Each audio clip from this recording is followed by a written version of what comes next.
Duty to Jonathan Fowler, who's a spokesperson for the UN Agency for Palestinian Refugees, UNRWA. He joins us from Amman. A very warm welcome to you, Jonathan. So firstly, let me ask you this. Is it your understanding that the Rafah crossing will potentially open on Monday, and what would this mean to you?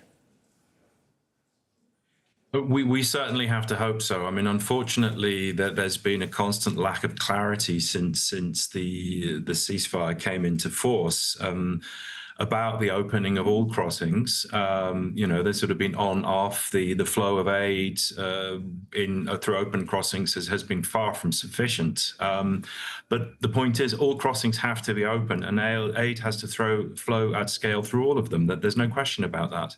And Jonathan, give us a sense of how things are operating on the ground. I mean, how many operational staff, for instance, does UNRWA have in Gaza, and how effectively are they able to respond to this ever-changing situation on the ground when it comes to the level of aid that's arriving there, the distribution of it, and also gauging the level of need in any given part of the Strip?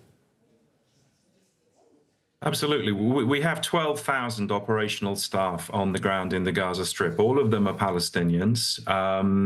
Tragically, since the beginning of this war, more than 370 UNRWA workers have been killed. And that's an unprecedented figure in the history of the United Nations. So, I mean, that illustrates the gravity of the situation. To be a humanitarian, to be an aid worker, to be a UN team member within the Gaza Strip, it's the most dangerous place in the world to be a humanitarian, as it is the most dangerous place to be a journalist. Now, on the ground, the staff have never stopped working. This is an important point. Our staff have continued to do primary health care. Despite the gradual stock out of even basic medical supplies, they've kept working. We see thousands of people a day in the clinics and the mobile medical points, and our mobile teams going around to see people in tents.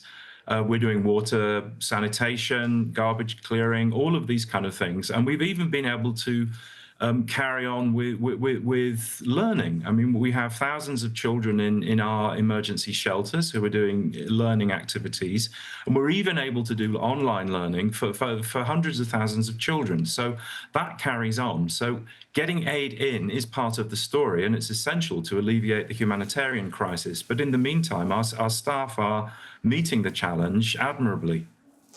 Given how potentially precarious all of this is at the moment, Jonathan, I wonder whether the level of aid that's entered Gaza so far fills you with confidence that desperate needs can be met in the medium and long term.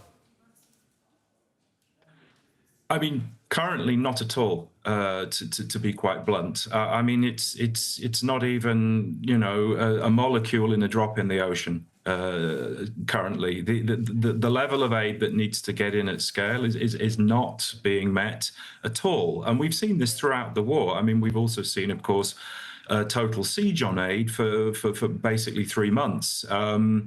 Right through to May, which, it was no accident that as a result of that, a man-made famine occurred in the Gaza Strip. Now, because of the level of the hunger crisis, the medical crisis, any kind of crisis you can possibly imagine, in this humanitarian crisis, the level of aid has to be multiplied, and it has to be multiplied massively. The longer-term issue, of course, beyond scaling up aid, is clearing the rubble, clearing the unexploded ordnance, recovering the bodies of the thousands of people who are missing. All of these things before it's in any way possible for the population of the Gaza Strip to begin to get back on their feet. All right, Jonathan Fowler, really important to hear your thoughts on all of this. Jonathan Fowler there of UNRWA, thanks. Thank you.